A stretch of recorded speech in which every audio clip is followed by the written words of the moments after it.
आपने कभी गौर किया है या आपको लगता है कि आप इरेक्टाइल डिस्फंक्शन से पीड़ित हैं और फिर भी सुबह इरेक्शन हो रहा है? इरेक्टाइल डिस्फंक्शन हमेशा के लिए एक बीमारी नहीं है।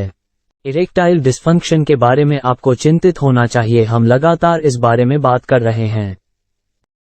इरेक्टाइल डिस्फंक्शन की समस्या को कैसे ठीक किया जाए? दुष्प्रभावों से भरी गोलियों को हमेशा के लिए लेना एक अच्छा विचार नहीं है, सिर्फ एक अस्थायी समाधान है। तो क्या होगा अगर हम इसे स्थायी रूप से ठीक कर सकते हैं? इस विचार को संजोने के लिए हमें सबसे पहले इरेक्शन को समझना होगा। इरेक्टाइल होने के लिए सबसे महत्वपूर्ण अणु नाइट्रिक ऑक्साइड है। अधिकांश इरेक्टाइल डिस्फंक्शन की दवा में अणु नाइट्रिक ऑक्साइड होता है। हमारे शरीर में नाइट्रिक ऑक्साइड का कार्य क्या है? नाइट्रिक ऑक्साइड हमारी रक्त वाहिकाओं की चिकनी मांसपेशियों को आराम देता है, जो रक्त प्रवाह को बेहतर बनाने में मदद करता है। यह इरेक्टाइल डिस्फंक्शन के लिए फायदेमंद है। नाइट्रिक ऑक्साइड आपको टेस्टोस्टेरोन बनाने में भी मदद करता है, और यह उस हार्मोन में भी शामिल होता है जो आपके शरीर द्वारा बनाए जाने वाले टेस्टोस्टेरोन की मात्रा को नियंत्रित करता है। स्वस्थ इरेक्शन के लिए टेस्टोस्टेरोन महत्वपूर्ण है। नाइट्रिक ऑक्साइड हमारे स्ट्रेस हार्मोन कोर्टिसोल को भी नियंत्रित करता है, जिससे आपको अच्छा प्लेजर और अच्छी नींद आएगा। इरेक्टाइल डिस्फंक्शन के सामान्य अंतर्निहित कारणों में से एक है, शरीर में दो प्रणालियां एक साथ काम करती हैं। एक है सिंपैथेटिक प्रणाली और दूसरी है पैरासिम्पैथेटिक प्रणाली। अच्छा इरेक्शन के लिए आपका पैरासिम्पैथेटिक सिस्टम सक्रिय होना चाहिए, लेकिन जब आप स्ट्रेस में होते हैं तो आपकी सिंपैथेटिक प्रणाली मुख्य रूप से शुरुआत में हावी हो जाती है। इसलिए यदि आप इरेक्टाइल डिस्फंक्शन से पीड़ित हैं और आपको सुबह सामान्य अच्छा इरेक्शन होता है, तो समस्या इरेक्टाइल डिस्फंक्शन हो सकती है। यदि आप स्ट्रेस को कम कर सकते हैं, तो इरेक्टाइल डिस्फंक्शन की समस्या अपने आप कम हो जाएगी। नाइट्रिक ऑक्साइड आपके नींद चक्र में भी शामिल है। स्लीप एपनिया जैसी नींद की समस्या इरेक्टाइल डिस्फंक्शन के जोखिम को बढ़ाती है। नाइट्रिक ऑक्साइड मार्ग का उपयोग महत्वपूर्ण क्यों है? क्या डायबिटीज के रोगियों में इरेक्टाइल डिस्फंक्शन होने की संभावना अधिक होती है? ऐसा आपके रक्त वाहिकाओं के अंदर मौजूद एंडोथेलियल कोशिकाओं के विनाश के कारण होता है। ये भी याद रखें कि स्टैटिन और फाइब्रेट्स जैसी कुछ लिपिड कम करने वाली दवाएं भी इरेक्टाइल डिस्फंक्शन का कारण बन सकती हैं।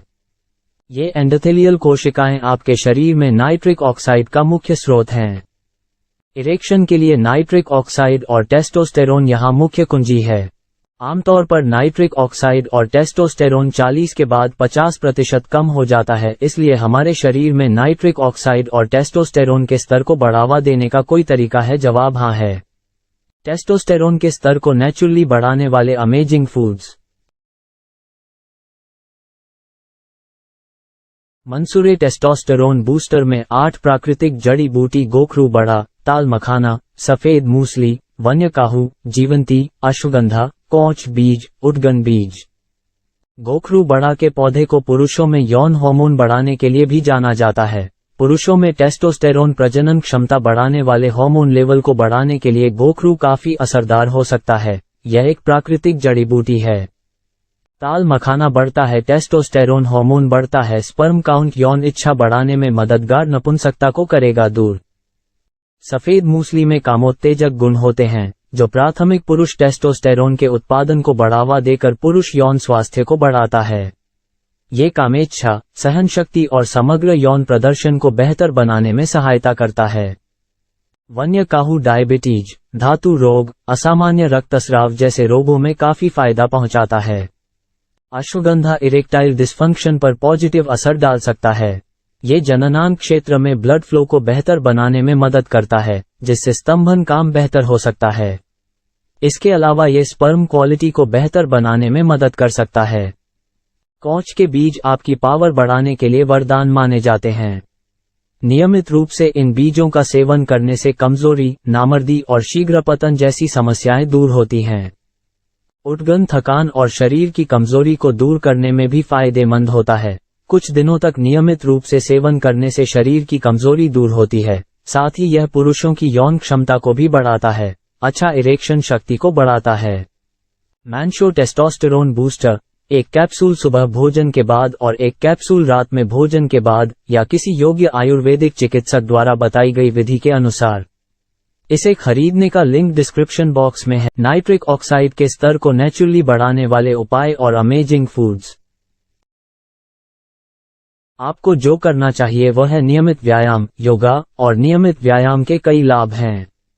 ये हमारे स्ट्रेस को कम करने में मदद करता है, जो इरेक्टाइल डिस्फंक्शन के इलाज के लिए बहुत महत्वपूर्ण है। यह आपके पैरासिम्पैथेटिक सिस्टम, एंडोथेलियल कोशिकाओं को भी बेहतर बना सकता है और नाइट्रिक ऑक्साइड के स्राव को बढ़ा सकता है। इसलिए नियमित व्यायाम स्वस्थ इरेक्शन की है। अब कुछ ऐसे खाद्य पदार्थों के बारे में चर्चा करते हैं जिनमें नाइट्रेट की मात्रा अधिक होती है। पालक न केवल सलाद के लिए एक बढ़िया अतिरिक्त है, बल्कि प्राकृतिक आहार नाइट्रेट का भी एक बड़ा स्रोत है। ताजे पालक के 100 ग्राम में 25 से 380 मिलीग्राम नाइट्रेट होते हैं। बोक चोय में नाइट्रेट्स की मात्रा सबसे अधिक होती है, जो इसकी बढ़ती हुई स्थिति पर निर्भर करता है। बोक चोय में प्रति 100 ग्राम में 110 से 300 मिलीग्राम नाइट्रेट्स हो सकते हैं, जबकि लेट्यूस को हमेशा पोषक तत्वों से भरपूर होने के लिए जाना जाता है। इसमें प्राकृतिक नाइट्रेट्स की एक महत्वपूर्ण मात्रा होती है। इसमें प्रति 100 ग्राम में 10 से 260 मिलीग्राम नाइट्रेट्स होते हैं। चुकंदर आहार नाइट्रेट से भरपूर होते हैं, जिन्हें आपका शरीर नाइट्रिक ऑक्साइड में बदल सकता है। चुकंदर के जूस के सप्लीमेंट का सेवन करने वाले 35 वयस्कों पर किए गए एक अध्ययन के अनुसार 45 मिनट के बाद नाइट्रिक ऑक्साइड का स्तर 21% बढ़ गया। इसके बाद गाजर है। यदि आप थोड़ा पहले के विकल्प की तलाश कर रहे हैं तो गाजर में प्रति 100 ग्राम 90 से 190 मिलीग्राम नाइट्रेट होते हैं। अब अन्य खाद्य पदार्थ जिन पर आप विचार कर सकते हैं वे हैं लहसुन, मांस, डार्क चॉकलेट, खट्टे फल, अनार, मेवे, बीज और तरबूज। अब अगली बात यह है कि चीनी, शराब और स्ट्रेस से बचें। चीनी से एथेरोस्क्लेरोटिक पट्टिका होने की संभावना बढ़ जाती है और यह हमारी रक्त वाहिकाओं की एंडोथेलियल परत को नुकसान पहुंचा सकती है। इसलिए एंडोथेलियल परत को जितना अधिक नुकसान होगा। और इससे पहले हम स्ट्रेस के बारे में चर्चा कर चुके हैं और यह हमारे शरीर को कैसे प्रभावित करता है। शराब हमारे शरीर में नाइट्रिक ऑक्साइड के स्तर को भी कम करती है। अब अगली चीज जिसे आपको सुधारना चाहिए वह है आपकी नींद। एक अच्छी नींद तनाव को कम कर सकती है और इरेक्शन में सुधार कर सकती है। एक महत्वपूर्ण बात जो आपको याद रखनी चाहिए कि कई दवाएं अस्थायी इरेक्शन की समस्या पैदा कर सकती हैं, इसलिए अपने डॉक्टर से बात करें यदि आप कोई दवा ले रहे हैं और आपके इरेक्शन में कोई हालिया बदलाव आ रहा है। आज के लिए बस इतना ही। आशा करता हूं कि आपको यह वीडियो जानकारी पूर्ण लगी होगी। कृपया हमारे चैनल को लाइक, शेयर और सब्सक्राइब करना ना भूलें। धन्यवाद।